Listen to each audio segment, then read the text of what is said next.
Hello மக்களே, இன்னைக்கு நாம என்ன வாங்கியிருக்கோம்னு பார்த்தீங்கன்னா, டின்னருக்கு நம்ம ஈஸி பாலப்பம் மிக்ஸை வந்து டபுள் ஹார்ட்ஸ்லேருந்து வாங்கியிருக்கோம். இதிலே உங்களுக்கு எல்லாமே போட்டிருக்காங்க.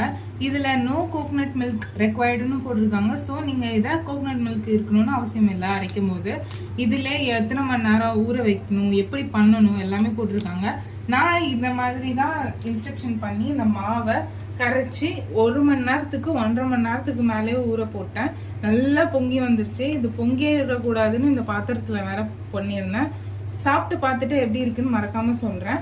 கூடவே நாங்கள் இன்னைக்கு என்ன பண்ணியிருக்கோம் அப்படின்னு பார்த்தீங்கன்னா, எக் கறி தான் பண்ணியிருக்கோம். ஆப்பம் எக் கறி வண்டர்ஃபுல்லாக இருக்குன்னு உங்களுக்கே தெரியும்.